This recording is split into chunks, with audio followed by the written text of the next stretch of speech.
Handa na ba ang inyong mga puso para sa isang kwentong yayanig sa inyong damdamin? Isang kwentong magpapatunay na kahit sa pinakamadilim na gabi, may isang talang hindi kailanman magpapatinag. Sabi nila, ang isang tahanan ay kanlungan ng pagmamahal at kaligtasan. Pero paano kung sa loob ng isang marangyang mansyon, sa likod ng mga nakasarang bintana at pintuan, ay nagtatago ang pinakamatinding sakit na nagmumula sa taong inaasahan mong magiging iyong tagapagtanggol? Samahan ninyo kaming buksan ang pinto ng Villa Esperanza at pakinggan ang kwento ni Tala. Ang tunog ng nabasag na baso, ang unang bumasag sa nakabibinging katahimikan ng hapon. Para kay Tala luwalhati, ang tunog na yon ay hudyat ng kapahamakan. Nanlamig ang kanyang buong katawan at ang kaninang pagod mula sa maghapong paglilinis ay napalitan ng pamilyar na takot. Nanginginig ang kanyang mga kamay habang mabilis na pinupulot ang bawat piraso ng bubog mula sa mamahaling sahig na gawa sa marmol. Natapon ng tubig, kumakalat na parang isang mantsa ng kasalanan na hindi na niya mabubura. Dalyan mo, bata ka. Isang malamig na tinig ang bumasag sa kanyang pag-iisip. Hindi na kailangan lumingon ni Tala. Kilala niya ang bawat bigkas, ang bawat diin sa mga salita ng kanyang madrasta, si Mahalina. Ang anino nito ay tumatabon sa kanya, mahaba at nakakatakot. Kahit pa nakatayo ito, ilang talampakan ng layo. Mabilis niyang pinunasan ang natapong tubig gamit ang basahan. Halos idiin ang sarili sa sahig sa pag-asang maging invisible. Wag lang sana siyang mapansin. Wag lang sana. Ngunit huli na ang lahat. Ang mga takong ng sapatos ni Mahalina ay marahang tumutunog palapit sa kanya. Bawat tunog ay parang martilyo sa kanyang dibdib. Ano na namang kalampahan ito, Tala? Malamig ngunit puno ng pahiwatig na tanong nito. Pasensya na po, Tita Mahalina. Nadulas po sa kamay ko. Halos pabulong na sagot ni Tala, hindi mag-angat ng tingin. Nakatitig lamang siya sa refleksyon ng mukha ng madrasta sa kintab ng sahig. Isang mukhang perpekto na parang anghel. Ngunit para kay Tala, iyon ang mukha ng kanyang bangungot. Biglang tumunog ang telepono ni Mahalina. Agad nagbago ang anyo nito. Ang malamig na titig ay napalitan ng isang matamis na ngiti nang makita kung sino ang tumatawag. Hello, sweetheart. Ang bati nito sa kabilang linya. Ang boses ay puno ng paglalambing na hindi kailanman naririnig ni Tala para sa kanya. Kamusta ang pinakamagaling na asawa sa buong mundo? Si Dalisay, ang kanyang ama. Isang kislap ng pag-asa ang sumilay sa puso ni Tala. Uuwi na kaya siya? Oo naman, miss na kita. Kaming dalawa ng anak mo. Don't worry about us. We're perfectly fine here. Inaalagaan ko siyang mabuti, sweetheart. Opo. Siyempre, mahal na mahal ka rin namin. Mag-iingat ka dyan palagi, ha? Bye. Sa isang iglap, pagkababa ng telepono, ang ngiti sa labi ni Mahalina ay naglaho na parang bula. Ang mga mata nitong kaninay, nangungusap ng pagmamahal, ay ngayon parang yelong tumusok sa kaluluwa ni Tala. Sumunod ka sa akin. Maikling utos nito.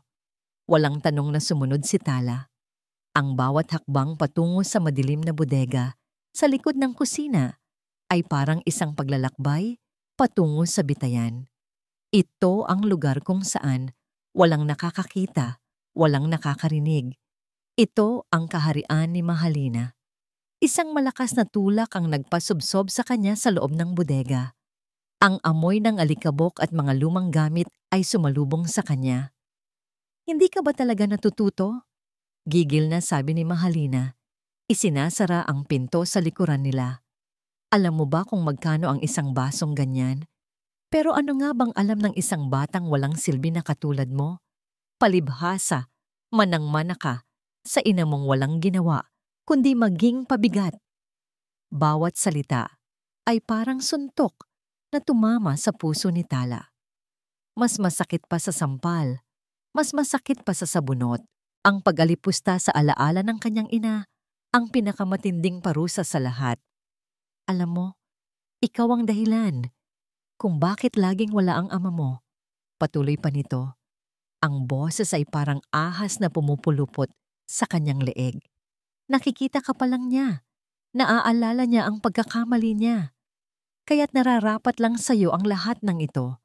Dito ka lang. Pag-isipan mo ang lahat ng kamalasan na dinala mo sa pamilyang ito. Iniwan siyang mag-isa ni Mahalina sa kadiliman. Niyakap ni Tala ang kanyang mga tuhod. Pilit na pinipigilan ang mga luhang nagbabadyang tumulo. Ayaw niyang bigyan ng kasiyahan si Mahalina na marinig siyang umiiyak. Ilang oras ang lumipas bago siya pinayagang lumabas. Dumiretso siya sa kanyang kwarto, isang maliit na silid na taliwas sa karangyaan ng buong mansyon. Dito, pakiramdam niya ay ligtas siya kahit paano. Kinuha niya mula sa ilalim ng kanyang unan ang isang maliit at lumang kahon ng musika. Ito ang huling regalo ng kanyang ina bago ito pumanaw. Dahan-dahan niya itong binuksan at isang pamilyar, malambing na himig ang pumuno sa katahimikan ng kwarto. Sa saliw ng musika, ipinikit niya ang kanyang mga mata at ginunita ang mukha ng kanyang ina. Ang ngiti nito, ang yakap nito. Biglang umilaw ang kanyang luma at munting telepono sa ibabaw ng mesa. Isang mensahe, galing kay Papa. Anak, kamusta ka na? Pauwi na si Papa bukas. I love you. Isang nangiti ang sumilay sa mga labi ni Tala. Ang unang totoong nangiti niya sa buong araw, bukas. Isang araw na lang at mayayakap na niya ang kanyang ama. Makakalaya na siya, kahit pansamantala, sa mga anino ng Villa Esperanza. Subalit habang yakap-yakap niya ang pag-asang iyon, isa pang mensahe ang dumating. Pasensya na anak, may bigla ang problema sa trabaho. Baka next week na ako makauwi. Babawi si Papa. I love you so much. Gumuho ang mundo ni Tala. Ang luhang kanina pa niya pinipigilan ay tuluyan ng bumagsak, walang tunog. Habang ang himig mula sa kahon ng musika ay patuloy na tumutugtog, na ngayon ay parang isang malungkot na paalam. Ang pag-asa ay muling naging abo. Walang katapusan ang gabing ito. Niyakap niya ang kahon ng musika ng mahigpit, ipinikit ang mga mata at hiniling na sana ay isang panaginip lang ang lahat. At sa gitna ng kanyang paghihinagpis, isang tunog mula sa labas ang pumukaw sa kanya. Ang tunog ng mga gulong ng sasakyan sa graba ng driveway, isang pamilyar na tunog ng makina. Imposible. Kasunod nito, isang boses ang umalingaw-ngaw mula sa ibaba. Malakas, malinaw, at puno ng pananabik. Isang boses na kabisado niya at pinapangarap marinig gabi-gabi. Nandito na ako, anak. Bago pa man makaprotesta ang kanyang isip, bumukas ang pinto ng kanyang silid. May kung anong bumulong kay Dalisay Montenegro na umuwi siya. Hindi ito lohikal. Katatapos lang ng matagumpay na meeting sa Cebu at ayon sa schedule, dapat ay bukas pa ang kanyang pagbabalik. Naipadala na niya ang mensahe sa kanyang anak, kahit pa may kaunting kirot sa kanyang dibdib habang tinatype ang mga salitang next week. Ngunit habang nakaupo siya sa kanyang hotel room, isang hindi maipaliwanag na kaba ang nanahan sa kanyang puso. Isang pakiramdam na mali. Mayroong napakaling mali. Tinawagan niya ang kanyang sekretarya at nagpabook ng pinakaunang flight pabalik ng Maynila. Hindi niya ito pinag-isipan. Sinunod lang niya ang sigaw ng kanyang damdamin, isang instingto ng isang ama na kahit kailan ay hindi siya binigo. Ang pag-asam na masilayan ang ngiti ng sorpresa sa mukha ni Tala ang nagtulak sa kanya na magmadali. Kaya't nang iparada niya ang sasakyan sa harap ng Villa Esperanza, isang malawak na ngiti ang nasa kanyang mga labi. Tahimik ang buong bahay. Marahil ay nagpapahinga na ang kanyang mag-ina. Dahan-dahan niyang pinihit ang susi sa pinto. Dahan-dahan upang hindi makalikha ng ingay. Nandito na ako, anak. Maligayang sigaw niya. Inaasahan ang mga yabag ng paa ni Tala na sasalubong sa kanya. Ngunit katahimikan lang ang kanyang natanggap. Ang nangiti ni Dalisay ay unti-unting napawi. Kakaiba. Masyadong tahimik. Kahit ang mga katulong ay tila wala sa paligid. Sinundan niya ang kanyang kutob paakyat sa ikalawang palapag, patungo sa silid ni Tala. Bahagya itong nakabukas. At mula sa siwang, nakita niya ang kanyang anak. Nakaupo sa gilid ng kama, yakap-yakap ang lumang music box, ang mga matay nakatitig sa kawalan. Walang galang ngiti. Walang sigla. Dahan-dahan niyang itinulak ang pinto. Anak? Nag-angat ng tingin si Tala. At sa sandaling iyon, gumuho ang puso ni Dalisay. Hindi ito ang mga matang kilala niya. Ang kislap, ang sigla, ang kislap ng isang batang masayahin. Lahat ay wala na. Ang nakatingin pabalik sa kanya ay isang pares ng matang puno ng pagod, ng lungkot, at ng isang emosyong hindi niya agad pinangalanan. Takot. Bago pa man siya makapagsalita, isang boses ang narinig niya mula sa kanyang likuran. Sweetheart, anong sorpresa naman ito? Akala ko ba? Si Mahalina, lumabas mula sa kanilang master's bedroom. Suot ang kanyang pinakamatamis na ngiti at perpektong ayos. Agad siyang lumapit upang yumakap. Ngunit nanatiling nakatayo si Dalisay, ang mga matay nakapako pa rin kay Tala. Bakit ganyan ang itsura ng anak ko? Tanong ni niya, ang boses ay mababa at seryoso. Yan ba? Tumawa ng bahagya si Mahalina. Isang tawang para kay Dalisay ay biglang tunog peke. Medyo masama lang siguro ang pakiramdam. Alam mo na mga bata, halika na sa baba. Ipaghahanda kita ng paborito mong kape. Sinubukan nitong hawakan ang kanyang braso para akayin, pero hindi gumalaw si Dalisay. Lumuhod siya sa harap ni Tala upang magpantay ang kanilang mga mata. Anak, may problema ba? May masakit ba sa'yo? Umiling lang si Tala. Umiiwas ng tingin. Ang simpleng kilos na yon ang lalong nagpatindi sa kabang nararamdaman ni Dalisay. Ang kanyang Tala ay hindi kailanman umiiwas ng tingin. Tala, kausapin mo si Papa. Pakiusap niya. Ang boses ay nanginginig na. Hinawakan niya ang munting kamay nito. Malamig. Napakalamig. Dalisay, hayaan mo na muna ang bata. Pagod lang yan. Muling sabat ni Mahalina. May bahid na ng inis sa kanyang boses. Ngunit hindi na nakikinig si Dalisay. Dahan-dahan niyang hinaplos ang buhok ng kanyang anak. Pagkatapos ay ang braso nito sa isang kilos ng pag-aalo. At doon, sa ilalim ng manggas ng damit ni Tala, nahawakan niya ang isang maga. Isang maga. Parang tumigil ang pag-ikot ng mundo. Sa isang mabilis ngunit maingat na kilos, marahan niyang itinaas ang manggas ng damit ng kanyang anak. At bumungad sa kanya ang isang tanawing habang buhay niyang pagsisisihan na hindi niya nakita agad. Isang malaking pasa. Kulay lila na may naninilaw na sa mga gilid. Hindi bago. Hindi dahil sa simpleng pagkakadapa. Ito ay marka ng karahasan. Nanlamig ang buong katawan ni Dalisay. Binitawan niya ang braso ni Tala na parang napapaso. Hindi dahil sa pandidiri, kundi dahil sa matinding galit at sakit na biglang sumabog sa kanyang dibdib. Dahan-dahan siyang tumayo. Ang mga kamao ay nakakuyom. Ang mga matay nag-aapoy-aba. Apoy habang humaharap kay Mahalina. Ano to, Mahalina? Tanong niya. Ang bawat salita ay mabigat at puno ng panganib. Ang pagkagulat ay gumuhit sa mukha ni Mahalina bago ito napalitan ng isang pilit na pagtataka. Ang alin, sweetheart? Yan. Naku, ang batang yan napakalikot. Nahulog yan kahapon habang naglalaro. Sinabihan ko na kasing mag-ingat. Nahulog? Ulit ni Dalisay. Ang boses ay tumataas na. Sa tingin mo ba tanga ako, Mahalina? Hindi ganyan ang itsura ng pasa ng isang batang nahulog. Sweetheart, ano bang sinasabi mo? Bakit mo naman ako pagbibintangan ng ganyan? Nagsimula ng mamuo ang mga pekeng luha sa mga mata ni Mahalina. Alam mo kung gaano ko kamahal ang anak mo. Mahal? Umalingaw-ngaw ang sigaw ni Dalisay sa buong silid. Isang sigaw na hindi lang galing sa lalamunan, kundi sa isang pusong biglang dinurog, para siyang nasampal ng katotohanan. Isang mapaklang tawa ang kumawala sa kanyang mga labi. Pagmamahal?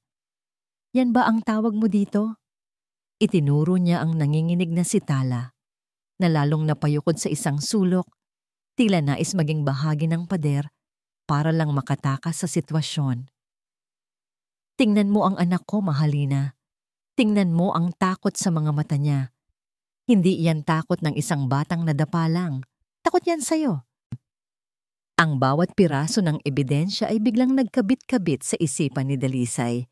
Ang mga panahong hirap siyang makausap si Tala sa telepono. Ang mga biglaang pag-iwas nito ng tingin. Ang mga palusot ni Mahalina tungkol sa pagiging masungit ng bata.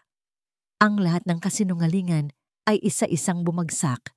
Inilalantad ang isang karimari-marim na katotohanan na nasa harap na pala niya sa buong panahon. Hindi totoo yan, giit ni Mahalina. Ang mga luhay tuluyan ng pumatak, ngunit ngayon ay wala na itong epekto kay Dalisay. Nakikita na niya ang dumi sa likod ng maskara. Tala anak, sabihin mo sa papa mo, hindi ka sinasaktan ni tita, di ba? Di ba't mahal na mahal kita? Sa pagbanggit ng pangalan ni Tala, lalo itong nanginig. Ang pagtingin ni Mahalina ay parang isang utos na manahimik. Isang banta na mas matindi pa sa anumang sigaw. At yun na ang huling patunay na kailangan ni Dalisay. Ang pananahimik ng kanyang anak ay mas malakas pa sa anumang pag-amin. Huwag mong babanggitin ang pangalan niya. Mariing sabi ni Dalisay, bawat salita ay may diin, bawat salita ay isang pako sa kabaong ng kanilang pagsasama. Humakbang siya papalapit, nagiging isang pader sa pagitan ng kanyang anak at ng babaeng halimaw na nagpapanggap na anghel. Huwag mo na siyang lalapitan. Tumingin siya kay Tala at sa unang pagkakataon, sa loob ng ilang minuto, sinubukan niyang palambingin ang kanyang boses kahit pa kumukulo ang dugo niya. Anak, mag-impake ka ng kaunting damit. Aalis na tayo dito. Ang mga mata ni Tala ay nanlaki sa gulat. Pagkatapos ay sa isang kislap ng pag-asa na matagal nang nawala. Ano? Sigaw ni Mahalina. Nawala na ang lahat ng bakas ng pag-iyak, napalitan ng purong galit at pagkabigla. Saan kayo pupunta? Baliw ka na ba, Dalisay? Hindi mo maaaring ilayo sa akin ang anak mo. Ako ang ina niya. Hinarap siya ni Dalisay, ang mga matay puno ng pagkasuklam. Hindi ka niya ina, at hinding-hindi ka magiging ina niya. Isa kang manggagamit, isang sinungaling. Hinubad niya ang kanyang wedding ring at inihagis ito sa sahig, kung saan ito'y gumulong at tumunog, nang may kalansing sa katahimikan. Tapos na tayo, Mahalina, at ilalayo ko sa iyo ang anak ko. Mabilis niyang tinulungan si Tala na kunin ang isang maliit na backpack. Hinawakan niya ang kamay nito nang mahigpit, isang pangako ng proteksyon na binitiwan niya noon ngunit hindi na niya muling bibitawan pa. Naglakad sila palabas ng silid, palabas ng madilim na pasilyo, palayo sa lahat ng kasinungalingan. Habang pababa sila ng hagdanan, humabol ang tinig ni Mahalina, hindi na nagmamakaawa, kundi puno na ng lason at pagbabanta. Sa tingin mo ganoon lang kadali? Napatigil si Dalisay sa paghakbang, ngunit hindi lumingon.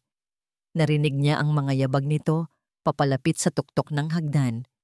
At nang magsalita itong muli, may kasama ng isang nakakakilabot na ngiti sa boses nito.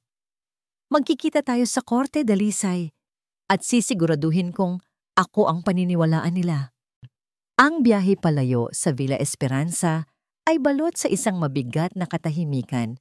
Hawak ni Dalisay ang manibela gamit ang isang kamay, habang ang isa naman ay mahigpit na nakahawak sa munting kamay ni Tala na nasa passenger seat. Bawat ilang minuto, sinusulyapan niya ang kanyang anak. Nakatitig lang ito sa labas ng bintana, Pinapanood ang mga ilaw ng syudad na dumadaan na parang mga nagmamadaling bituin. Walang salita, walang luha. Isang blangkong pananahimik na mas sumusugat sa puso ni Dalisay kaysa sa anumang iyak. Hindi niya alam kung saan sila pupunta. Ang alam lang niya ay kailangan nilang makalayo. Pansamantala, nag-check-in sila sa isang 5-star serviced condominium kung saan walang sino man ang makakaalam ng kanilang kinaroroonan. Ang suite ay malawak at elegante, ngunit ang pakiramdam ay malamig at dayuhan. Pagkapasok, agad na umupo si Tala sa sofa. Niyakap ang kanyang backpack na para bang iyon ang tanging pamilyar na bagay sa buong mundo. Si Dalisay naman ay hindi mapakali. Naglakad-lakad siya sa loob ng unit, ang isip ay lumilipad. Isang bagyo ng galit, pagsisisi, at pag-aalala. Paano niya ito hahayaang mangyari? Paano siya naging ganito kabulalag? Alam niyang kailangan niyang maging matatag para sa kanyang anak. Huminga siya ng malalim at sinubukang ngumiti. Anak, gutom ka na ba? Tanong niya. Sinisikap na gawing normal ang kanyang boses. Ano ang gusto mong kainin? Kahit ano, ipapadeliver ni Papa. Umiling lang si Tala. Kahit tiyemporado? Yung paborito mo? Subok ulit ni Dalisay. Sa pagbanggit ng paboritong pagkain, bahagyang gumalaw si Tala. Marahan itong tumango, hindi pa rin tumitingin sa kanya. Para kay Dalisay, ang munting pagtangong iyon ay isang malaking tagumpay. Agad siyang nag-order mula sa isang sikat na restaurant na alam niyang gumagawa ng pinakamasarap na tiyemporado sa buong Maynila. Nang dumating ang pagkain, maingat niya itong inihain sa isang maliit na mesa sa harap ni Tala. Mainit pa ito, at ang amoy ng tsokolate ay pumuno sa silid. Umupo si Dalisay sa sahig sa tapat niya, hindi nais na magmukhang mas matangkad o nakakatakot. Heto na anak, sabi niya ng marahan. Dahan-dahang kinuha ni Tala ang kutsara. Nanginginig pa rin ang kanyang mga kamay. Sinubuan niya ang sarili, at sa unang paglasap, sa mainit at matamis na lugaw, isang bagay ang nagbago sa kanyang mukha. Isang maliit, halos hindi mapansing ng ngiti ang sumilay sa gilid ng kanyang mga labi. Tumagal lang yon ng isang segundo, ngunit para kay Dalisay, ang nangiting iyon ay parang pagsikat ng araw sa isang napakahabang gabi. Iyon ang nagbigay sa kanya ng lakas. Iyon ang nagpaalala sa kanya kung para saan at para kanino ang laban na ito.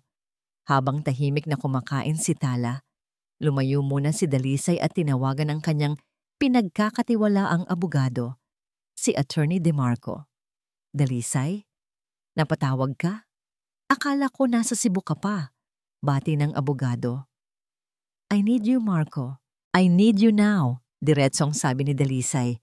At ikinuwento niya ang lahat ng nangyari, mula sa pag-uwi niya hanggang sa mga pasa na nakita niya sa kanyang anak. Walang detalye siyang pinalampas, at habang nagsasalita siya, muling bumabalik ang galit na pilit niyang itinatago sa harap ni Tala. Narinig niya ang malalim na pagbuntong hininga ng abogado sa kabilang linya. This is bad, Dalisay. Very bad. Ang huling sinabi niya, yung tungkol sa korte. Hindi yun biro. Mahalina has built a perfect public image for herself. Anghel sa mata ng publiko, lalo na sa mga kaibigan at kasosyo mo sa negosyo. It will be her word against yours.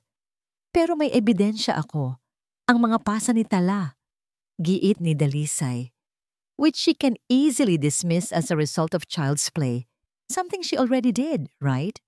Dalisay, in these cases, the court often sympathizes with the mother figure, lalo na kung mukhang kaawa-awa.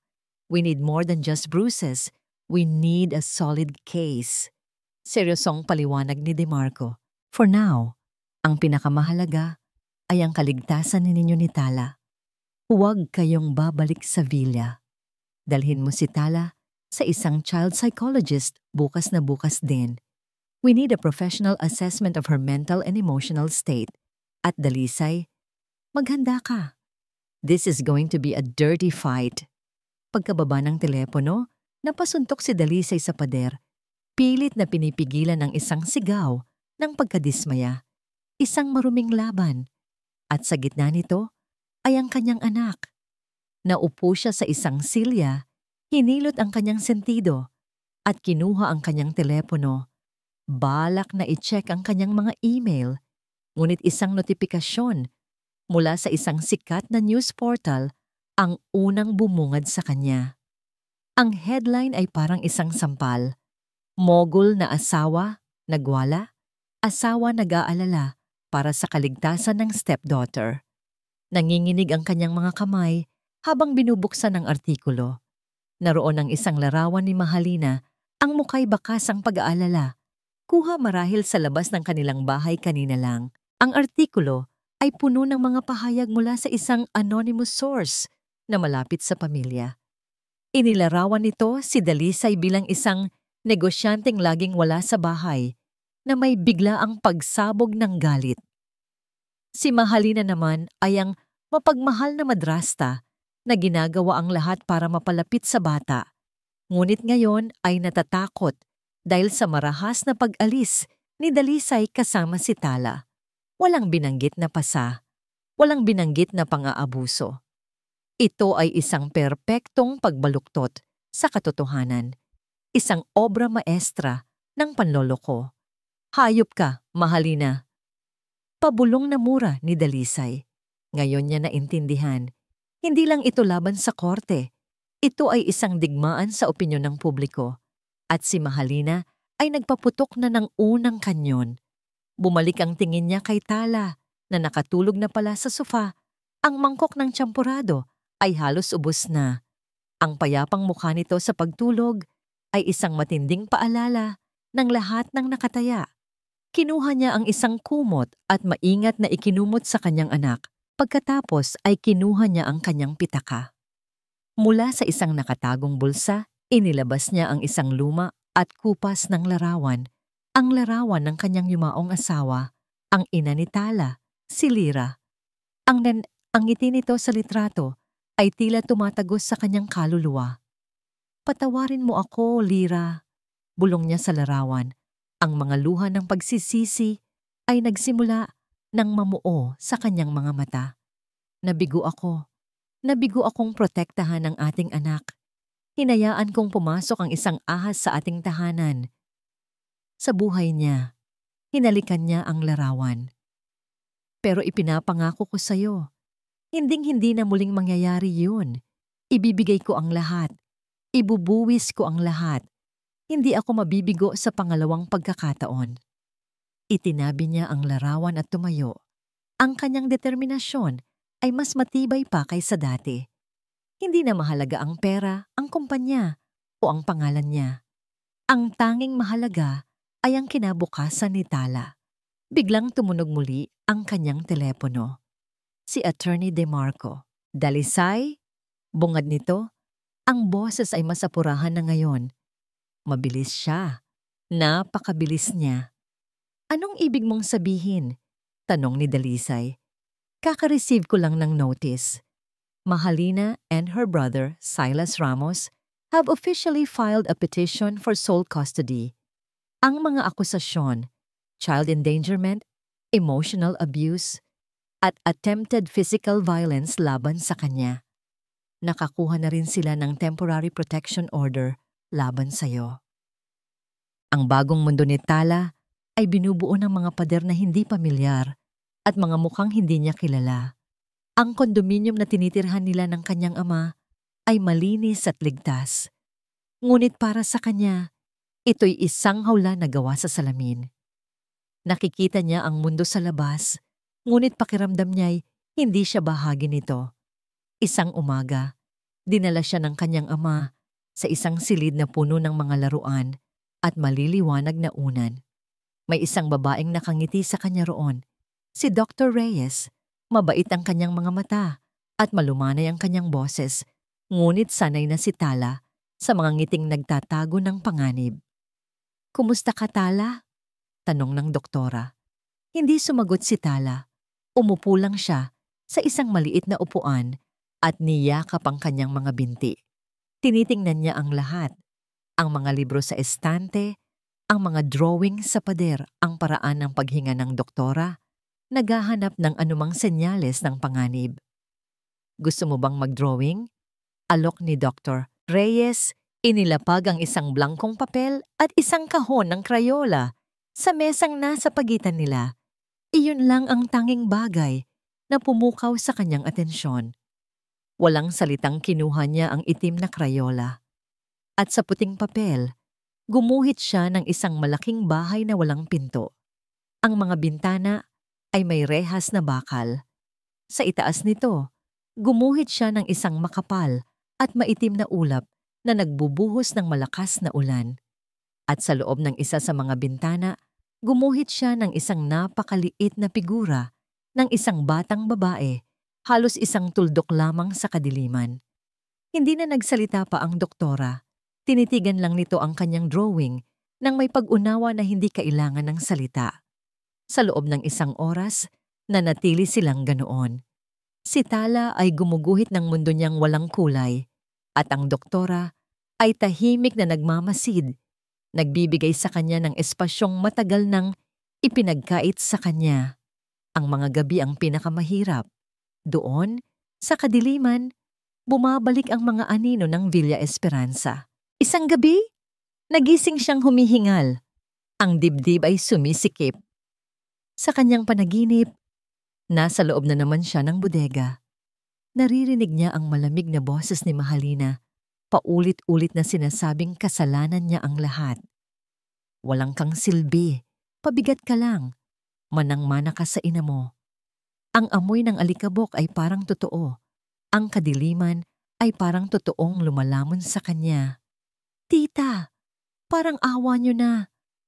Humihikbing sabi niya sa kanyang pagtulog. Tala, anak, gising. Nagmulat siya ng mata at nakita ang nag-aalalang mukha ng kanyang ama, si Dalisay, na nakaluhod sa tabi ng kanyang kama. Ang ilaw mula sa lampshade ay nagbibigay liwanag sa kwarto. Tinataboy ang mga anino. Agad siyang napayakap dito nang mahigpit. Ang maliliit niyang kamay ay kumakapit sa damit nito na parang sa isang salbabida. Papa, si tita. Shh! Panaginip lang yon, anak. Alo ni Dalisay. Hinahaplos ang kanyang likod. Wala siya dito. Ligtas ka na.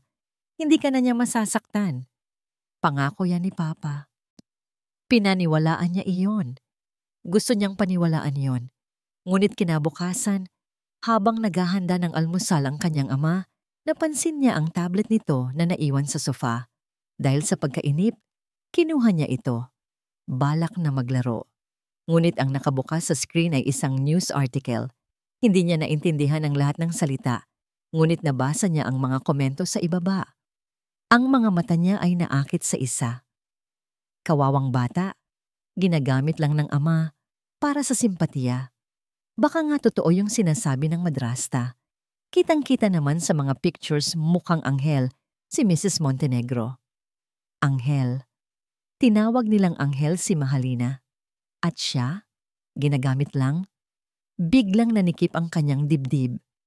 Ibinaba niya ang tablet na parang napapaso. Ang mga salitang iyon ay umalingaw-ngaw sa kanyang isipan. Sinasabayan ang mga salita ni Mahalina. Kasalanan mo to. Ikaw ang dahilan. Ngayon, ang papa niya naman ang nasasaktan dahil sa kanya. Sinasabihan itong masama. Nag-aaway sila dahil sa kanya. Nagkakagulo ang lahat dahil sa kanya. Isang ideya ang nabuo sa kanyang maliit na isipan. Isang simple at nakakatakot na solusyon ayon sa luhika ng isang batang sanay na akuin ang lahat ng sisi. Kung siya ang problema, hindi ba't kapag nawala siya, mawawala na rin ang problema? Kinagabihan, habang naliligo ang kanyang ama, dahan-dahan siyang pumasok sa silid nito. Mula sa bag na dala nila mula sa Villa Esperanza, hinanap niya ang isang bagay na matagal na niyang hindi ginagamit. Ang kanyang luma at munting telepono. Itinago ito ni Mahalina noon, ngunit naisama pala sa mga gamit na dinala nila. Nanginginig ang mga kamay niyang binuksan ito. Buhay pa. May kaunti pang baterya. Hinanap niya ang contacts. At naroon ang pangalan na nagpapatigil sa kanyang paghinga. Tita Mahalina. Kung babalik siya, titigil na kaya si Tita Mahalina sa paninira kay Papa? Kung hihingi siya ng tawad, magiging maayos na kaya ang lahat? Babalik na kaya sila sa dati? Kung saan tahimik lang siyang magtitiis para hindi na madamay ang kanyang ama? Pinindot niya ang pangalan. At habang nagriring ito, ipinikit niya ang kanyang mga mata. Handa nang gawin ang sa tingin niya ay tama. Handa nang isakripisyo ang sarili para sa kapayapaan ng taong nagmamahal sa kanya. Tala? Isang boses ang bumasag sa kanyang ginagawa. Ang boses ng kanyang ama. Nagmulat siya ng mata at nakita itong nakatayo sa may pintuan. Nakatapis lang ng tuwalya, ang muka'y puno ng pagkalito at pag-aalala habang nakatingin sa teleponong hawak niya. Anak, anong ginagawa mo? Hindi naalis sa isip ni Dalisay ang imahe ng kanyang anak na hawak ang telepono. Ang mga matay puno ng desperasyon at isang baluktot na ideya ng pag-ako sa kasalanan. Matapos niyang agawin ang telepono, niyakap niya si Tala nang mahigpit at paulit-ulit na ibinulong dito na hindi nito kasalanan ang anumang nangyayari. Gusto ko lang pong tumigil na sila, Papa. Humihikbing paliwanag ni Tala. Gusto ko lang pong ayusin. Ang mga salitang iyon, ang lason na mas tumagos pa sa puso ni Dalisay kaysa sa anumang akusasyon ni Mahalina. Ang kanyang anak, ang biktima, ay handang isakripisyo ang sarili para lang matigil ang gulo. Ito ang daladala niyang bigat, pagpasok sa malamig, at walang emosyong silid ng hukuman. Hindi lang ito basta pagdinig. Ito ang unang hakbang sa pagbawi sa kaluluwa ng kanyang anak. Sa kabilang panig ng silid, nakaupo si Mahalina. Ang itsura niya ay isang perpektong larawan ng kalungkutan. Nakasuot siya ng simpleng puting bestida, ang buhok ay nakapusod ng maayos, at ang muka'y halos walang kolorete, maliban sa pamumula ng kanyang mga mata na tila magdamag na umiiyak. Katabi niya ang kanyang kapatid na si Silas na nakatayo sa likuran niya na parang isang tapat na bantay, at ang kanyang abogado, si Attorney Rivas, isang lalaking may matalas na tingin at isang nangiting tila, kayang bumaluktot ng katotohanan. Nagsimula ang pagdinig at sa isang iglap, naramdaman ni Dalisay na para siyang isinalang sa isang teatro ng kabaliwan kung saan siya ang kontrabida sa sarili niyang kwento. Unang tumayo sa witness stand si Mahalina. Ang bawat salita niya ay maingat na pinili. Ang bawat hikbi ay nasa tamang tiyempo. Hindi ko po alam kung ano ang pumasok sa isip ni Dalisay. Simula niya, pinupunasan ng isang pekeng luha. Palagi siyang pagod sa trabaho, stressed. Naiintindihan ko po iyon, pero nitong mga huling araw, naging marahas na po ang kanyang pagsasalita. Natatakot na po ako, hindi para sa akin, kundi para kay Tala. Maari mo bang ilarawan sa hukumang ito ang sinasabi mong karahasan? Tanong ni Attorney Rivas. Bigla na lang po siyang sumisigaw, nagagalit sa maliliit na bagay. At noong gabing iyon, basta na lang po niya kinuha si Tala. Walang palipaliwanag. Tinulak niya po ako nang subukan ko siyang pigilan. Nakita ko po ang takot sa mga mata ng anak ko. Tuluyan na siyang napahagulgol, isang perpektong pagganap na nagdulot ng simpatiya sa buong silid. Sinungaling! Hindi napigilan ni Dalisay ang sarili, ngunit isang mahigpit na hawak sa braso mula kay Attorney DeMarco ang nagpatahimik sa kanya. Huwag kang magpapadala sa bitag niya, bulong nito. Sumunod na testigo ay isa sa kanilang mga kapitbahay, si Mrs. Sandoval, isang babaeng madalas bigyan ni Mahalina ng mga mamahaling pasalubong. Opo, attorney, sabi ni Mrs. Sandoval. Madalas ko pong naririnig na sumisigaw si Mr. Montenegro at si Mrs. Montenegro naman napakabait. Lagi niya pong kinukumusta ang mga anak ko. Siya pa nga po ang nag-aalaga kay Tala kapag wala ang ama nito. Isang kasinungalingan na binalot sa katotohanan. Oo, sumisigaw nga si Dalisay kapag tinatawag niya si Tala mula sa hardin para kumain na. Oo, si Mahalina ang kasama ni Tala, ngunit hindi para alagaan, kundi para pahirapan. Ngunit sa pandinig ng hukom, ang mga salita ni Mrs. Sandoval ay tumitibay na ebidensya laban sa kanya. Ang huling pasabog ay nagmula kay Attorney Rivas. Naglabas ito ng isang serye ng mga litrato. Your Honor, ito po ay mga litratong kuha mismo ni Mrs. Montenegro sa loob ng kanilang pamamahay. Ang unang litrato ay nagpapakita kay Dalisay na nakaturo kay Mahalina. Ang mukhay galit.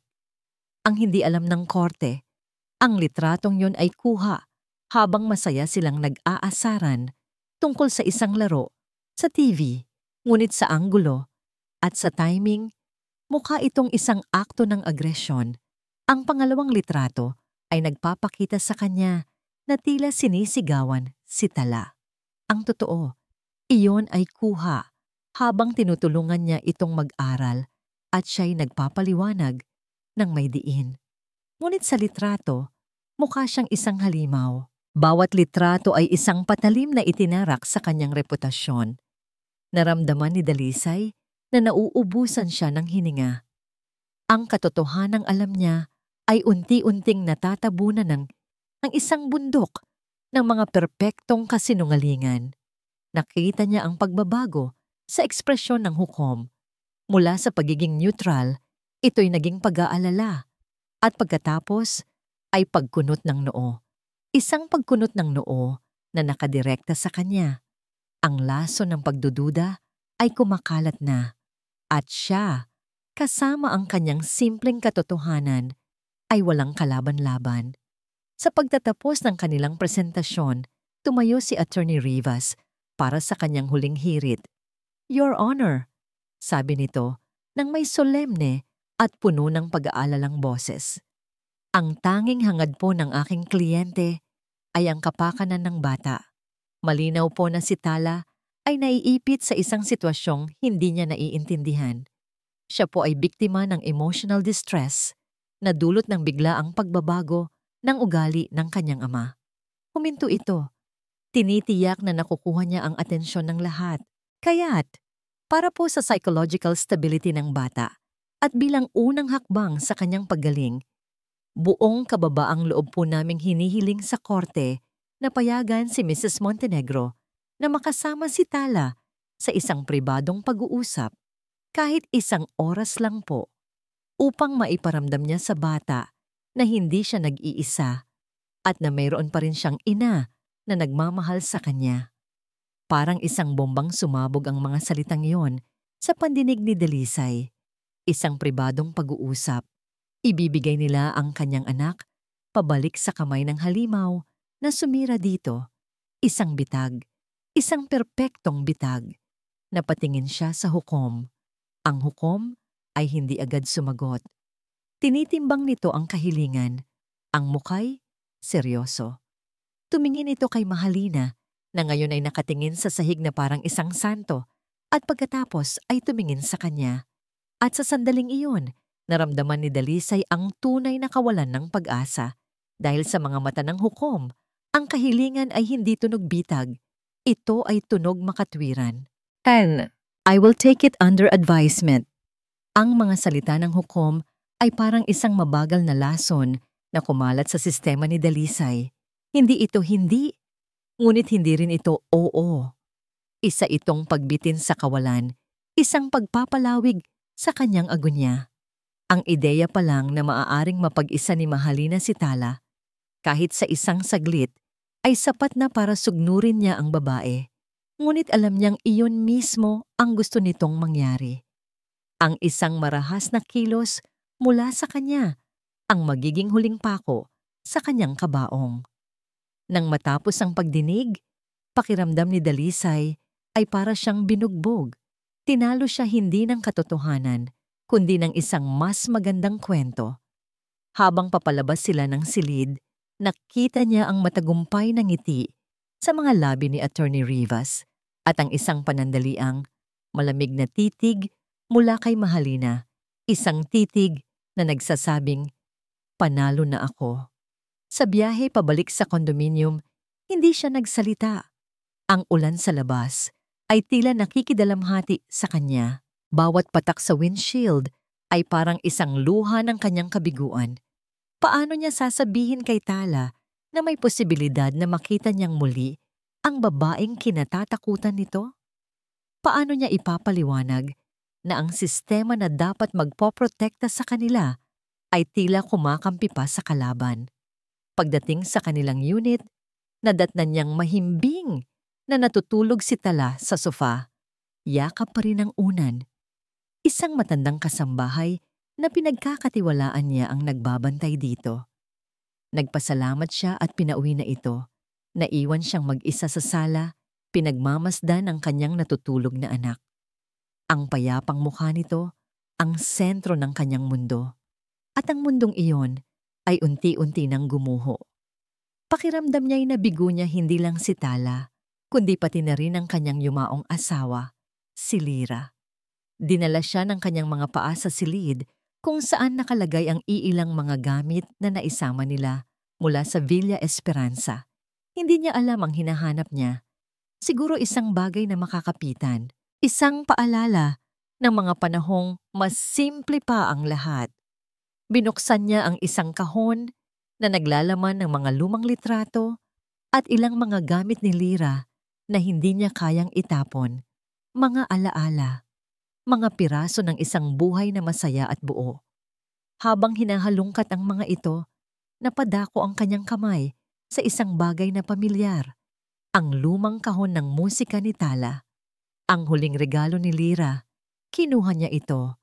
Gawa ito sa maitim na kahoy, may maliliit na ukit ng mga bulaklak sa gilid. May ilang gasgas na ito at kupas na ang kulay, tanda ng maraming taon ng pag-aalaga at paggamit. Inilagay niya ito sa kanyang palad. Hinahaplos ang takip. Ito ang laging yakap ni Tala sa mga gabing malungkot ito. Ito ang tanging bagay na nagdudugtong sa kanyang ina. Sa isang iglap ng pangungulila at pagkabigo, marahan niyang iniangat ang takip. Isang pamilyar at malambing na himig ang tumugtog. Ang Clair de Lune. Ang parehong himig na laging pinapatugtog ni Lyra sa piano noon. Pumikit si Dalisay, hinayaan ng musika na dalhin siya pabalik sa nakaraan. Naalala niya si Lyra, nakaupo sa harap ng piano, ang mga daliri marahang dumadampi sa mga teklado. Naalala niya si Tala bilang isang paslit, masayang pumapalakpak sa bawat tugtog, masasayang alaala. Mga alaalang ngayon ay may kasamang kirot.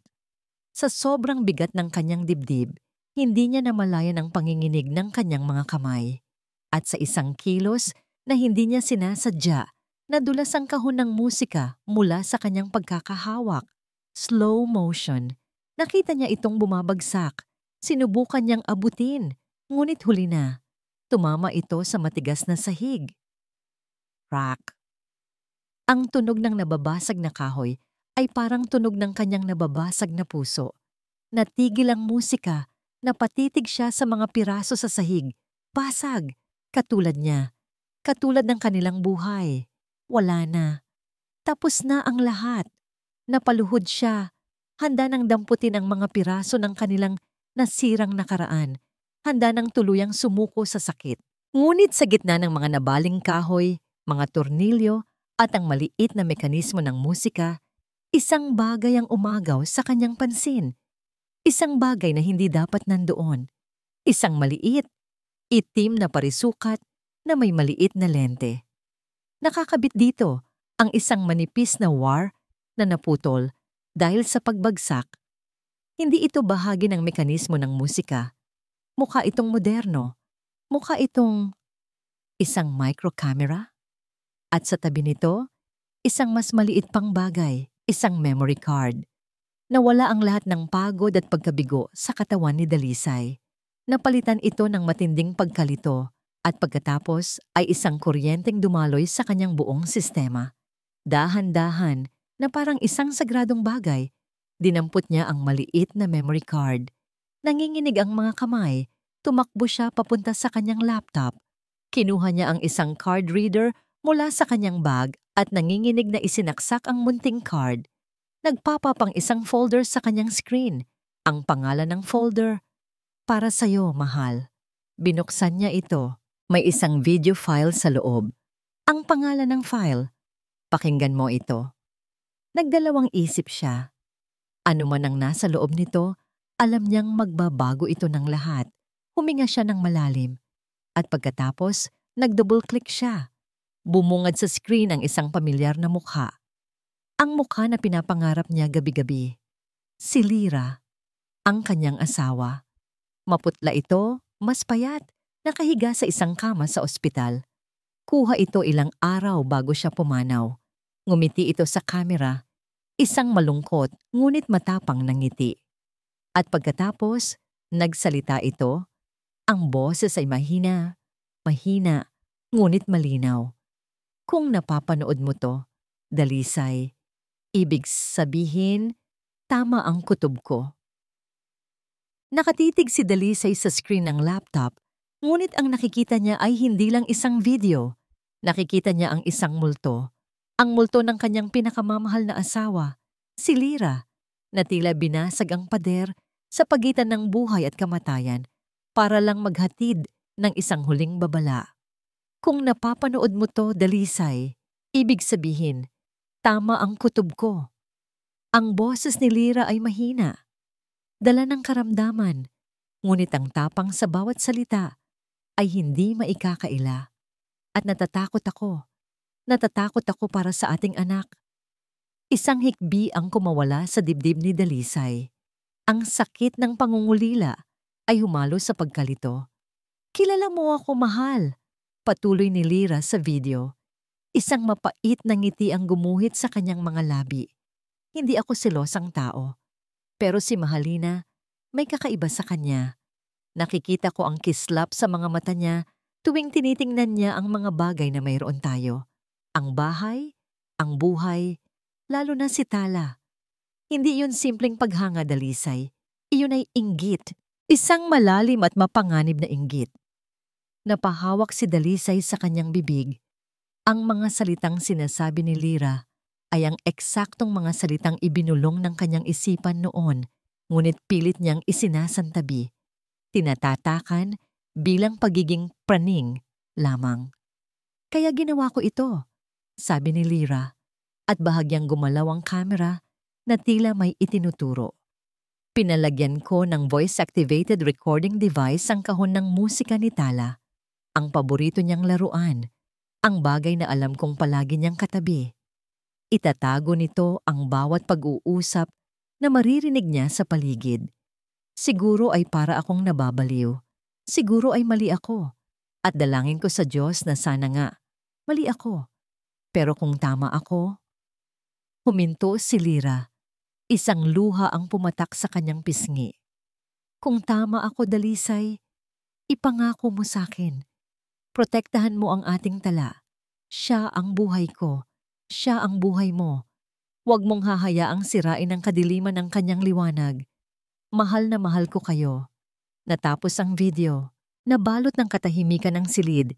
Isang katahimikang mas maingay pa sa anumang sigaw. Napayuko si Dalisay sa ibabaw ng lamesa. Ang kanyang mga balikat ay nanginginig sa pagpipigil ng isang malakas na hagulgol. Pinatawad niya ang sarili sa pagiging bulag. Pinatawad niya ang sarili sa hindi pakikinig.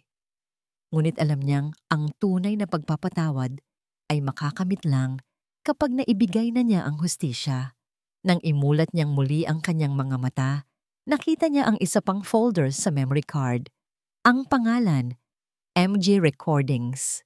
Nanginginig ang kanyang daliri habang binubuksan ito. Bumungad sa kanya ang daan-daang audio files na kaayos-ayon sa petsa. Nag-click siya sa isa sa mga pinakauna, ilang linggo pa lang matapos pumanaw si Lyra. Isang pamilyar na boses ang narinig niya. Si Mahalina. Kausap ang kapatid nitong si Silas. Audio clip 1. "Mahalina. Nakakainis. Akala mo kung sinong reyna dito sa bahay na to. Utos dito, Utos doon. Akala niya yata. Yaya niya ako. Silas, konting tiis lang ate. Malapit na. Kapag nakuha mo na ang tiwala ng gagong yon, lahat ng to magiging sayo. Sumunod siyang nag-click sa isang file na may petsang 6 na buwan ang nakalipas. Audio Clip 2. Silas, sigurado ka bang hindi ka nahahalata? Baka masyado ka ng garapal sa paghingi ng pera. Mahalina, ako pa ba? Kayang-kaya kong paikutin si Dalisay sa mga palad ko. Isang yak ko lang, akala niya katapusan na ng mundo. Ang hindi niya alam, bawat patak ng luha ko ay katumbas ng libo-libong piso sa bank account ko. Isang masamang tawa ang sumunod. Parang nasusuka si Dalisay. Ngunit hindi pa siya tapos. Nagpatuloy siya. Pinipilit ang sarili na pakinggan ang bawat kasinungalingan, ang bawat panloloko, hanggang sa marating niya ang isang recording mula 3 linggo lang ang nakakaraan. Ang tunog sa background ay isang mahinang pag-iyak, ang pag-iyak ni Tala. Audio Clip 3. Tala. Background? Mahina, humihikbi. Sorry na po, tita. Hindi ko po sinasadya. Beta. Mahalina, malamig at malupit. Tumahimik ka. Bawat pag-iyak mo, lalo lang akong nanggigigil sa'yo. Alam mo ba kung sino ang nakikita ko sa'yo sa tuwing titingnan kita? Ang ina mong mang-aagaw. Ang babaeng kumuha ng lahat ng dapat ay sa akin. Isang malakas na kalabog ang narinig, na sinundan ng mas malakas na pag-iyak ni Tala. Naniga si Dalisay sa kanyang upuan, ang bawat hibla ng kanyang pagkatao ay sumisigaw sa galit. Ito na. Ito ang ebidensya. Ang hindi maitatanging katotohanan. Mahalina, nanlilisik ang boses. Dapat lang sa'yo yan. Bawat pasa, bawat sampal, kulang pa yan sa lahat ng kinuha niya sa akin. Kamukhang kamukha mo siya. Ang mga mata mo, ang buhok mo. Isang buhay na paalala ng pagkatalo ko. Kaya't habang naririto ka, sisiguraduhin kong mararamdaman mo ang pinaramdam ng ina mo sa akin araw-araw. Iyon na. Ang huling piraso ng palaisipan. Hindi lang ito tungkol sa pera. Ito ay tungkol sa isang malalim at nakakalason na paghihiganti. Ginamit ni Mahalina ang kanyang anak bilang isang punching bag para sa kanyang mga bigong pangarap at inggit sa nakaraan. Nang matapos ang audio clip, hindi na nakagalaw si Dalisay. Ang galit na naramdaman niya kanina ay wala pa sa kalingkingan ng nararamdaman niya ngayon. Isa itong bulkan na sumabog sa loob niya, isang apoy na kayang tumupok ng lahat. Ngunit kasabay ng nagngangalit na apoy na yon ay isang kakaibang kapanatagan. Ang pag-asa. Hindi na siya ang lalaking pumasok sa korte kaninang umaga na walang armas, kundi ang kanyang salita. Ngayon, hawak na niya ang sandata. Isang sandatang binuo mula sa pagmamahal ng isang ina, pinatibay ng mga luha ng isang anak, at ihahatid ng puot ng isang ama. Tumayo si Dalisay, walang bakas ng pag-aalinlangan sa kanyang mukha. Ang tanging naroon ay isang matigas at hindi matitinag na determinasyon. Hinawakan niya ang telepono, hindi na nanginginig, kundi matatag. Dinial niya ang numero ng kanyang abogado. Hating gabi na, ngunit wala siyang pakialam. Marco? Sabi niya nang sagutin nito ang tawag. Ang boses ay kalmado, ngunit may bigat na parang bakal. Marco, gising. Dalisay, anong oras na? May problema ba? Inaantok na tanong ng abogado. Wala nang problema, Marco. Ang totoo, nasolusyonan na ang lahat. Sagot ni Dalisay. Isang sandaling katahimikan. Panalo na tayo. Patuloy ni Dalisay. At sa unang pagkakataon, mula nang magsimula ang bangungot na ito, isang nangiti ang gumuhit sa kanyang mga labi. Isang ngingiting malamig, matalim, at nangangako ng isang napakalakas na bagyo. May alas ako na sisira sa kanila. Sa muling pagpasok sa silid ng hukuman, ibang tala na. ang nakaupo sa tabi ng kanyang ama. Hindi na siya ang batang nakayuko na nagnanais maging invisible. Ngayon, ang kanyang likod ay tuwid. Ang kanyang mga mata ay hindi na umiiwas. At ang kanyang kamay na mahigpit na hawak ni Dalisay ay hindi na nanginginig sa takot, kundi nakakakuha ng lakas mula sa init ng palad ng kanyang ama. Sa unang pagkakataon, tiningnan niya si Mahalina ng diretsyo. Nakita niya ang parehong puting bestida, ang parehong malungkot na mukha, ang parehong pekeng mga luha. Ngunit ngayon, wala na itong epekto sa kanya. Nakita na niya ang halimaw sa likod ng maskara. Narinig na niya ang tunay nitong tinig. At ang kaalamang iyon ang kanyang naging baluti. Ang unang bahagi ng pagdinig ay isang pag-ulit ng nakaraang bangungot. Si Attorney Rivas ay muling nagpinta ng isang larawan ng isang mapagmahal na ina at isang pabayang ama. Si Mahalina ay muling umarte bilang isang biktima. Ang kanyang mga hikbi ay mas madamdamin pa kaysa sa dati. Nakita ni Tala ang pagtataka sa mukha ng hukom, ang pag-aalala. Ngunit sa pagkakataong ito, walang panunumbat sa kanyang puso. Tanging isang tahimik na pag-aabang. Nang matapos ang panig nila, isang ngiting mapanlait ang sumilay sa labi ni Mahalina habang nakatingin ito sa kanila, isang ngiting puno ng kumpiyansa. At pagkatapos, tumayo si Attorney DeMarco. Your Honor, simula nito, ang boses ay kalmado, ngunit may bigat. Bago po kami magpatuloy, meron po kaming isang huling ebidensya na nais naming ipresenta. Kumunot ang noo ng hukom. Tumaas ang kilay ni Attorney Rivas. Objection, Your Honor. Any new evidence should have been submitted beforehand. I will allow it, sabi ng hukom. Ang interes ay napukaw. Proceed, Attorney DeMarco. Naglakad si DeMarco papunta sa gitna. May dalang isang maliit na digital audio player at isang speaker. Your Honor, ang ebidensyang ito ay hindi bago. Sa katunayan, ito ay naitala sa loob ng maraming taon, sa loob mismo ng pamamahay ng mga Montenegro. Isang tinig mula sa nakaraan na magbibigay linaw sa lahat. Ang kumpiyansa sa mukha ni Mahalina ay unti-unting napalitan ng pagkalito at pagkatapos ay isang bahagyang pag-aalala. Tumingin ito kay Dalisay na ngayon ay nakatingin sa kanya nang may malamig na ekspresyon na hindi pa niya kailanman nakita. Inilagay ni DeMarco ang speaker sa harap ng mikropono.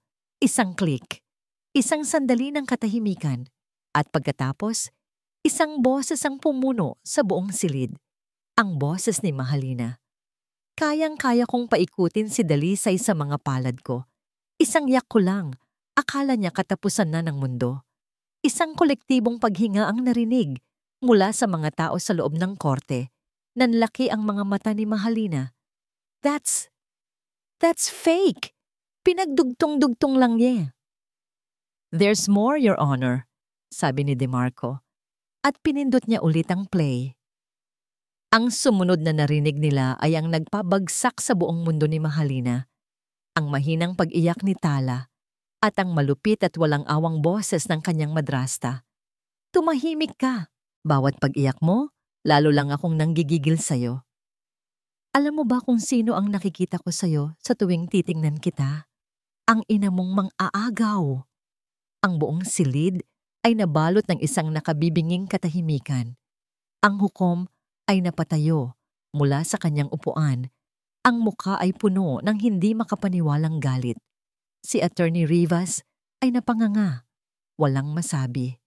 Kamukhang kamukha mo siya. Isang buhay na paalala ng pagkatalo ko. Kaya't habang naririto ka, sisiguraduhin kong mararamdaman mo ang pinaramdam ng ina mo sa akin araw-araw. Sa pagtatapos ng recording, ang katahimikan ay sinira ng isang sigaw. Hindi totoo yan, mga sinunggaling. Gawa-gawa niyo lang yan para sirain ako. Sigaw ni Mahalina. Ang kanyang mukha ay hindi na mukha ng isang anghel, kundi ng isang demonyong nahuli sa bitag. Ang kanyang perpektong maskara ay basag na, nagkalat sa sahig ng korte. Dalisay, sabihin mo sa kanila. Sabihin mong mahal mo ako. Pakana mo to. 'Di ba? Nawala na ang lahat ng kanyang pagpipino. Ang natira na lang ay ang hubad at pangit na katotohanan ng kanyang pagkatao. Sa gitna ng kaguluhan, naramdaman ni Tala ang pagbitaw ng kamay ng kanyang ama. Ngunit hindi na niya kailangan ito. Dahan-dahan, tumayo siya mula sa kanyang upuan. Ang lahat ng takot na kinimkim niya sa loob ng maraming taon ay tila naglaho, napalitan ng isang kapayapaan at isang tapang na hindi niya alam na taglay niya. Ang mga mata ng lahat ay napunta sa kanya, kasama na ang mga nagwawalang mata ni Mahalina. Naglakad si Tala ng ilang hakbang papalapit at sa isang boses na malinaw at matatag na narinig ng lahat sa katahimikan na dulot ng kanyang pagtayo, tiningnan niya ang babaeng minsan ay naging kanyang bangungot at sinabi ang mga salitang magpapalaya sa kanya magpakailanman. Hindi na po ako takot sa inyo. Ang simpleng pangungusap na yon ay mas malakas pa sa anumang hatol. Ito ang kanyang tagumpay. Parang natauhan ng hukom. Ibinagsak nito ang kanyang martilyo ng buong lakas.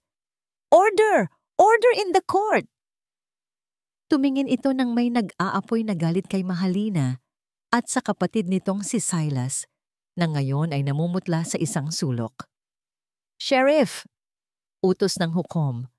Ang boses ay umalingaw-ngaw sa buong silid.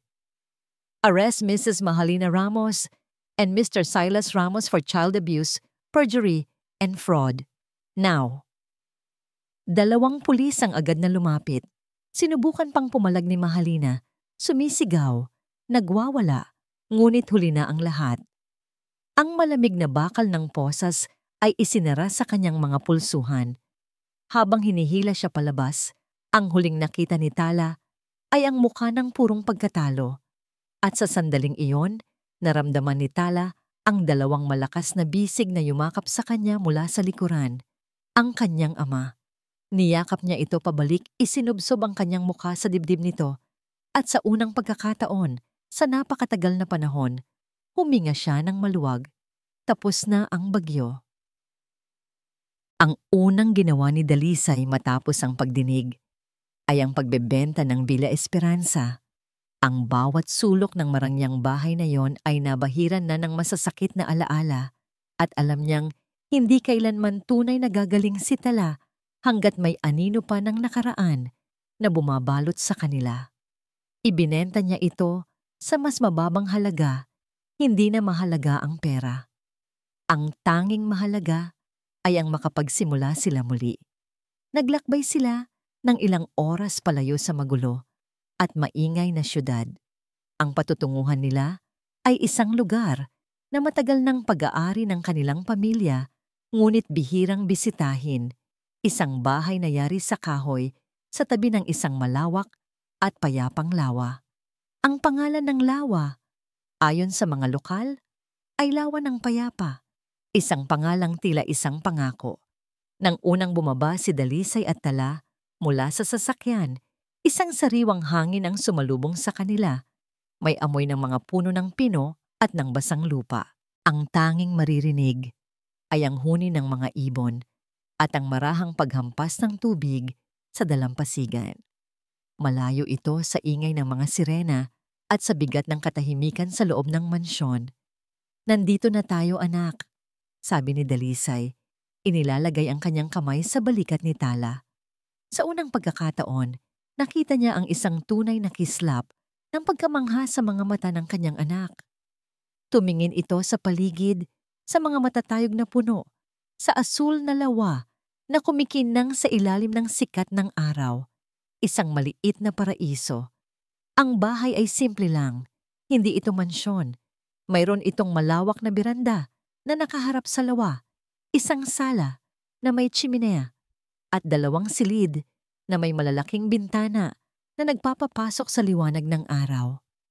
Mas maliit ito, mas mainit sa pakiramdam, isang tunay na tahanan. Ang mga sumunod na araw ay isang mabagal na proseso ng paghilom. Walang nagmamadali. walang pilitan. Isang hapon, habang nagkakape si Dalisay sa beranda, nakita niya si Tala na nakaupo sa maliit na pantalan, ang mga paay nakababad sa tubig. Lumapit siya. Dala ang isang tasa ng mainit na tsokolate para dito. Umupo siya sa tabi niya. At sa loob ng ilang minuto, pareho lang silang tahimik na nakatingin sa lawabo. "Papa!" Basag ni Tala sa katahimikan. Ang boses ay mahina. Kasalanan ko po ba?" Napatigil si Dalisay. Tumingin siya sa kanyang anak at nakita niya ang isang pamilyar na anino ng pag-aalinlangan sa mga mata nito. Dahan-dahan niyang ibinaba ang kanilang mga tasa. "Anak, pakinggan mo si Papa," sabi niya. Hinaharap ito ng buong buo. "Walang-wala kang kasalanan. Ang kasalanan ay nasa mga taong dapat nag-alaga sa'yo pero pinili kang saktan.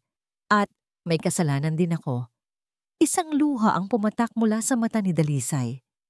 May kasalanan si Papa dahil naging abala ako. Dahil hindi ko nakita agad. Patawarin mo si Papa, Tala. Pangako, mula ngayon ikaw na palagi ang uunahin ko. Sa halip na sumagot, ginawa ni Tala ang isang bagay na hindi niya inaasahan. Niyakap siya nito. Isang mahigpit na yakap. At doon, sa gitna ng katahimikan ng lawa ng payapa, pareho silang umiyak. Hindi dahil sa sakit, kundi dahil sa pagpapalaya. Naging ritual nila ang mga simpleng bagay. Sa umaga, sabay silang maglalakad sa tabi ng lawa. Sa tanghali, susubukan nilang magluto ng mga bagong putahe. Madalas ay nauuwi sa tawanan dahil sa mga sunog na pancake o maalat na adobo. Sa gabi, uupo sila sa harap ng chimenea at sa unang pagkakataon, ikinuwento ni Tala ang lahat. Hindi na pira-piraso, hindi na sa loob ng opisina ng isang psychologist, kundi sa kanyang ama. Ikinuwento niya ang tungkol sa bodega, ang mga masasakit na salita, ang bawat araw ng takot. Hindi siya pinigil ni Dalisay. Nakinig lang ito. Bawat salita ni Tala ay tinanggap niya, pinoproseso at tinutulungang buhatin. Isang gabi, habang nakatingin sila sa libu-libong bituin sa kalangitan na walang polusyon ng syudad, kumuha sila ng isang paper lantern na nabili nila sa bayan. Sinulatan ito ni Dalisang isang salita. Nakaraan. "Handa ka na ba?" Tanong niya kay Tala. Tumango ito, isang maliit na ngiti sa kanyang mga labi. Sabay nilang sinindihan ang mitsa sa ilalim nito. Dahan-dahan, napuno ng mainit na hangin ng parol. At pagkatapos, sabay nila itong binitawan. Pinanood nila itong dahan-dahang umangat, isang maliit na ilaw na naglalakbay patungo sa kadiliman. Dala-dala ang lahat ng bigat, lahat ng sakit. Lumipad ito ng lumipad hanggang sa maging isa na lang ito sa mga bituin sa langit. Isang paalam. Nang mawala na ito sa kanilang paningin, naramdaman nila ang isang kakaibang gaan. "Papa," muling sabi ni Tala. Ang kanyang boses ay mas malinaw na ngayon. "May bunni mo." "Bakit, anak?" Tumingin ito sa kanya, ang mga matay kumikinang sa refleksyon ng mga bituin. "Ama, paano po yung ibang mga bata na katulad ko?" Ang tanong na yon ay tumagos sa puso ni Dalisay. Simple, inosente, ngunit puno ng bigat at kahulugan. Sa sandaling iyon, hindi na lang ito tungkol sa kanilang dalawa. Ang paghilom nila ay simula pa lang pala ng isang mas malaking paglalakbay. Isang taon ang lumipas mula nang palayain nila ang parol sa kalangitan. Para sa iba, ito'y maikling panahon lamang. Ngunit para kay Dalisay at Tala, ito'y isang buong buhay. Sa loob ng isang taon, ang lawa ng payapa ay naging saksi sa pagbabago. Ang mga tahimik na paglalakad ay napalitan ng masayang takbuhan. Ang mga pilit na ngiti ay naging malakas na halakhak. Ang mga blangkong titig ni Tala ay nagkaroon muli ng kislap. Ngunit ang tanong ni Tala noong gabing iyon ay hindi kailanman nawala sa isip ni Dalisay. Paano po yung ibang mga bata na katulad ko? Ang tanong na yon ang naging binhi. At sa loob ng isang taon, Ang binhing iyon ay diniligan ng determinasyon, inalagaan ng pagmamahal, at ngayon, ito ay namumulaklak na.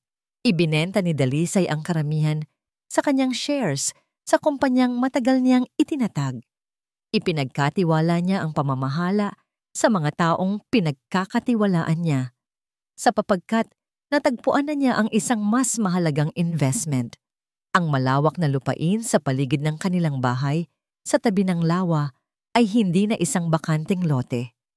Ngayon, nakatayo na roon ang ilang mga bagong cabin na yari sa kahoy, isang maliit na klinika, isang silid-aklatan na puno ng mga libro, at isang malawak na hardin na puno ng mga bulaklak at gulay. Sa arko ng pasukan na gawa sa kawayan, may nakaukit na pangalan: Bahay Sinag. Isang tahanan, isang kanlungan, isang sinag ng pag-asa para sa mga batang dumaan sa dilim, tulad ni Tala. Sa araw ng formal na pagbubukas, maraming dumalo. Ang mga dating kasosyo ni Dalisay sa negosyo, mga kinatawan mula sa DSWD, at ilang mga pamilyang handang magbigay ng donasyon. Ang lahat ay namamangha sa ganda at kapayapaan ng lugar. Tumayo si Dalisay sa isang maliit na entablado, hindi bilang ang kinatatakutang business mogul, kundi bilang isang simpleng ama. Magandang hapon po sa inyong lahat. Simula niya, ang boses ay matatag. Marami sa inyo ang nakakakilala sa akin bilang si Dalisay Montenegro, ang negosyante. Pero sa loob ng isang taon, mas nakilala ko ang sarili ko bilang isang bagay na mas mahalaga, ang ama ni Tala. Tumingin siya sa kanyang anak na nakaupo sa harap, na ngayon ay isa ng preteen. Ang buhok ay mahaba at ang mga matay puno ng paghanga para sa kanya. Ang lugar na ito, patuloy ni Dalisay, iginagala ang kanyang kamay sa paligid, ay hindi itinayo mula sa pera. Itinayo ito mula sa sakit. Itinayo ito mula sa pagsisisi. Ngunit higit sa lahat, itinayo ito mula sa walang hanggang pagmamahal ng isang ama para sa kanyang anak. Itinuro sa akin ng anak ko na ang tunay na yaman ay hindi nasusukat sa kung ano ang mayroon ka, kundi sa kung ano ang kaya mong ibigay. Ang bahay sinag ay hindi isang ampunan. Paglilinaw niya, ito ay isang tahanan para sa paghilom, isang lugar kung saan ang mga batang nasaktan ay maaaring matutong muling magtiwala, mangarap, at higit sa lahat, maging bata ulit. At ang lahat ng ito ay nagsimula dahil sa tapang ng isang batang babae na naglakas loob na magtanong, paano naman ang iba? Pagkatapos ng kanyang talumpati, palakpakan ang umalingaw-ngaw sa buong lugar. Ngunit ang tanging mahalaga kay Dalisay ay ang yakap ng kanyang anak, pagbaba niya ng entablado. Maya-maya, isang sasakyan mula sa DSD ang dumating. Mula rito, bumaba ang isang social worker na akay-akay ang isang batang babae. Marahil ay mga 6 na taong gulang. Ang bata ay nakayuko, ang buhok ay nakatakip sa kanyang mukha, at mahigpit na yakap-yakap ang isang maruming manika. Ang itsura niya ay isang perpektong salamin ng itsura ni Tala, 1 taon na ang nakalipas. Habang kinakausap ni Dalisay ang social worker, dahan-dahang lumapit si Tala sa bata. Lumuhod siya para magpantay ang kanilang mga mata. "Hi!" bati ni Tala nang may malambing na ngiti. "Ako si Tala." Hindi sumagot ang bata, lalo lang itong napayakap sa kanyang manika. Hindi pinilit ni Tala, sa halip itinuro niya ang lawa. "Tingnan mo," sabi niya. "Ang ganda, di ba? Dito, walang sumisigaw. At masarap ang champurado." Dahil sa pagbanggit ng paboritong pagkain, bahagyang sumilip ang bata mula sa likod ng kanyang buhok. "Promise," sabi ni Tala. "Dati, takot na takot din ako, katulad mo. Pero dito, iba. Huwag kang mag-alala." Inilahad niya ang kanyang kamay. "Ligtas ka na dito." Nag-alinlangan ang bata sa simula. Ngunit sa mga mata ni Tala, Nakita nito hindi ang awa, kundi ang pag-unawa. Dahan-dahan, dahan-dahan, iniangat ng bata ang kanyang kamay at hinawakan ang kamay ni Tala. Mula sa di kalayuan, pinapanood ni Dalisay ang eksenang yon. Ang kanyang puso ay nag-uumapaw sa pagmamahal at paghanga. Nakita niya ang kanyang anak, ang kanyang Tala, na hindi na biktima, kundi isang tagapagpagaling, isang sinag ng pag-asa para sa iba. At habang papalubog ang araw sa lawa ng payapa, nagpipinta ng kulay ginto at kahel sa kalangitan, isang ngiti ang sumilay sa mga labi ni Tala. Isang tunay, dalisay, at maningning na ngiti. Ang nangiti na sa wakas ay nakauwi na. Ang buhay sa bahay sinag ay nagkaroon na ng sarili nitong ritmo. Ang bawat umaga ay sinasalubong ng tawanan ng mga bata na naghahabulan sa hardin. Ang bawat hapon ay puno ng mga kwentuhan sa silid-aklatan o pag-aaral ng mga bagong kasanayan. Ang bawat gabi ay tinatapos sa isang payapang hapunan, kung saan ang bawat isa ay may puwang para ibahagi ang kanyang araw. Si Dalisay, na dating sanay sa ingay ng stock market at sa bigat ng mga corporate decisions, ay natagpuan ang isang bagong uri ng kayamanan. Sa mga simpleng sandaling ito, natutunan niyang magkumpuni ng sirang bisikleta, magbasa ng mga kwentong pambata ng may iba't ibang boses, at higit sa lahat, natutunan niyang makinig. Isang maulan na hapon, habang inaayos niya ang ilang mga dokumento sa kanyang maliit na opisina na may tanawin ng lawa, isang sulat ang dumating kasama ng iba pang mga papeles. Kakaiba ito. Ang sobre ay luma at bahagyang lukot. Ang address ng nagpadala ay mula sa Correctional Institution for Women. Napatigil si Dalisay. Isang pangalan lang ang pumasok sa kanyang isip. Mahalina. Sa loob ng mahigit isang taon, pilit niyang hindi inisip ang tungkol dito. Ang balita niya'y nahatulan ito, kasama si Silas, ng mahabang pagkabilanggo. Para sa kanya, iyon na ang katapusan ng kabanatang yon. Ngunit ngayon, hawak niya ang isang piraso ng nakaraang yon sa kanyang mga kamay. Nag-alinlangan siya. Dapat ba niya itong basahin? Ano pa bang masasakit na salita ang kaya nitong ibato? Ngunit napagtanto niya, para tuluyang makalaya, kailangan niyang harapin kahit ang pinakamaliit na anino. Kumuha siya ng isang letter opener at maingat na binuksan ang sobre. Pamilyar ang sulat kamay ni Mahalina, maganda at bilugan, isang kabalintunaan sa pangit na nilalaman nito. Dalisay, panimula ng sulat. Siguro ay masaya ka na ngayon. Nakuha mo na ang gusto mo. Sirang-sira na ako. Nakakulong sa impyernong ito habang ikaw at ang anak mong yon ay nagpapakasaya sa perang dapat ay sakin. Walang bakas ng pagsisisi, tanging puro paninisi. Akala mo ba mananalo ka? Bawat araw na ginugol ko dito, lalo lang tumitindi ang galit ko. Hindi mo alam kung ano ang isinakripisyo ko.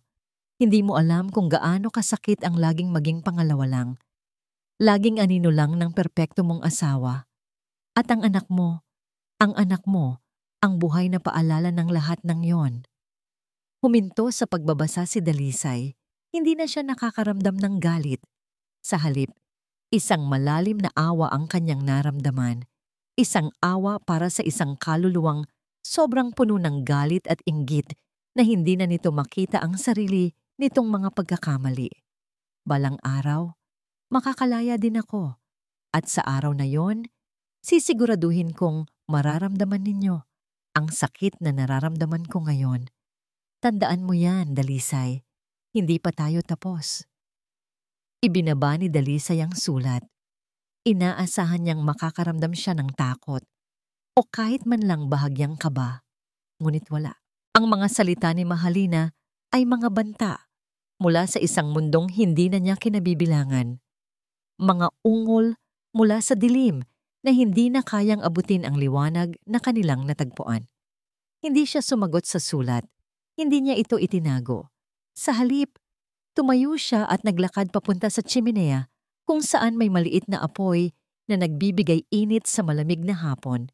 Pinanood niya ang sulat habang dahan-dahan itong nilalamon ng apoy.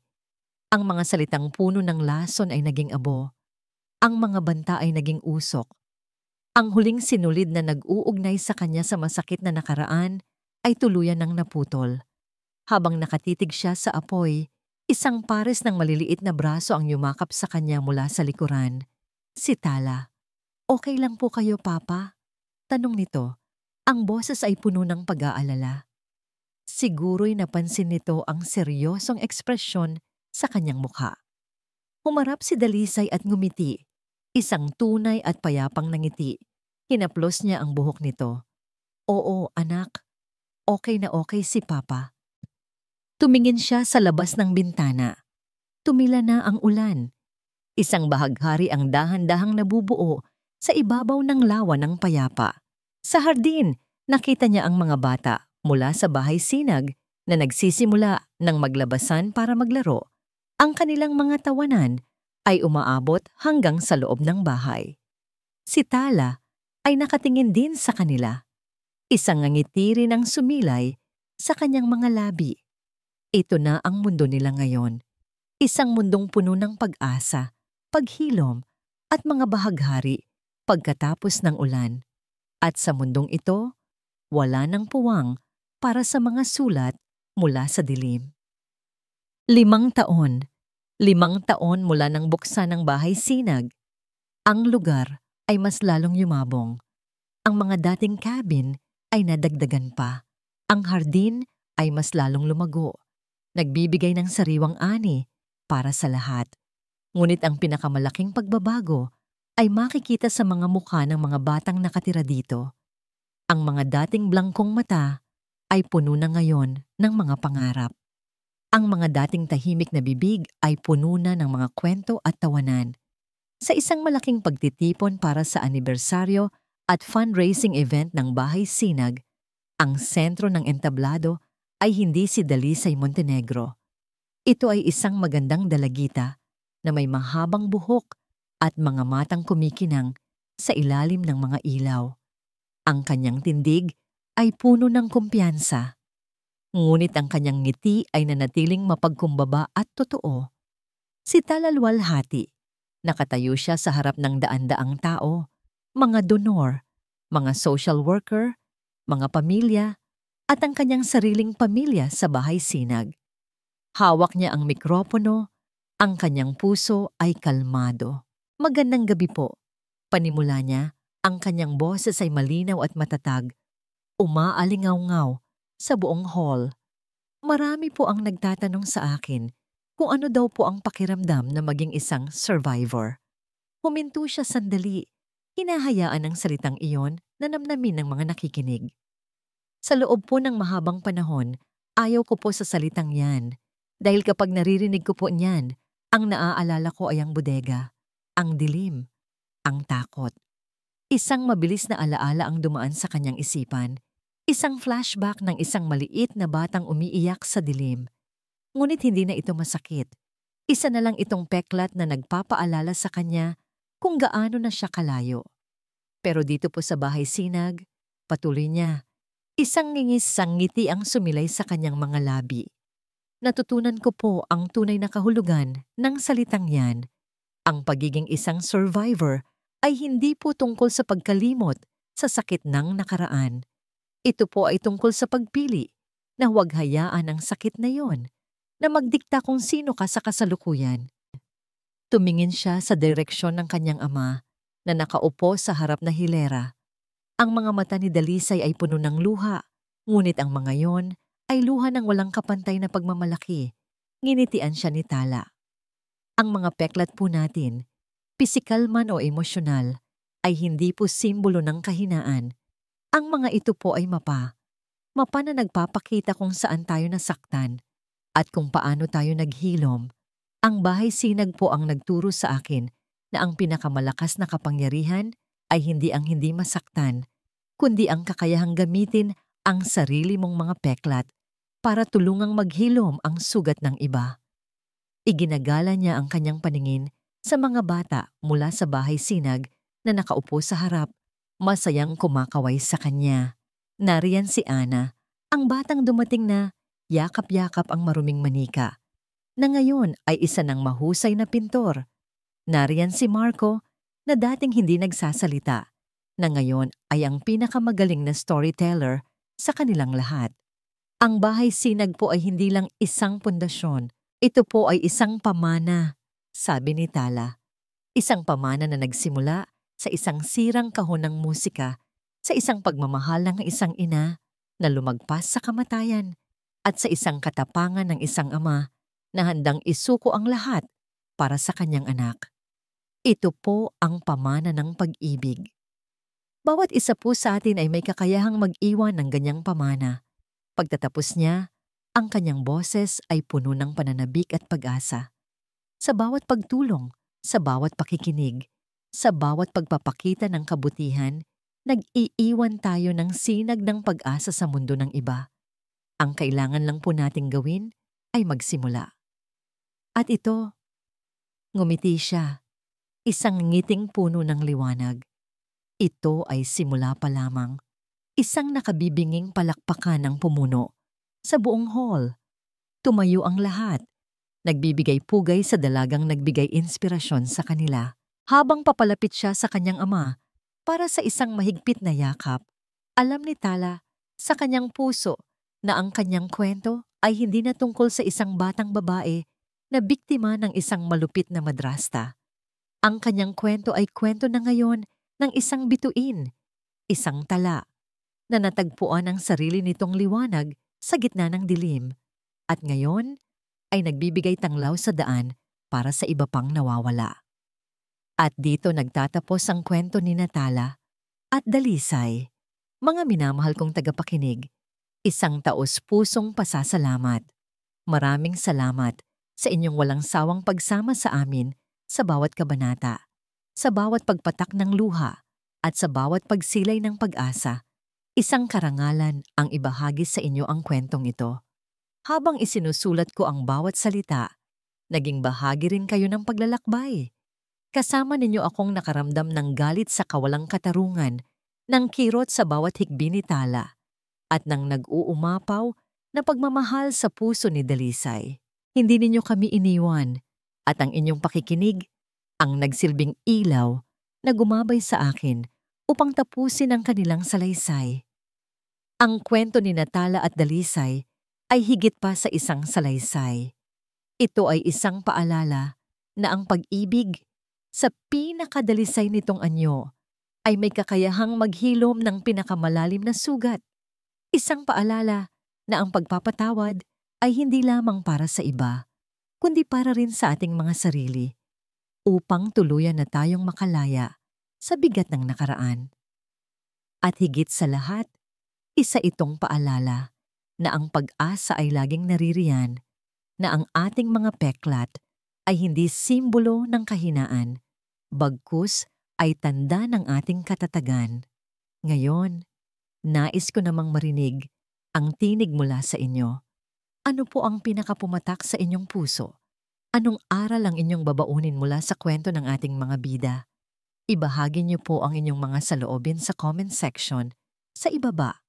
Ang bawat isa sa inyong mensahe ay mahalaga at nagsisilbing inspirasyon sa akin. Muli, mula sa kaibuturan ng aking puso, maraming salamat.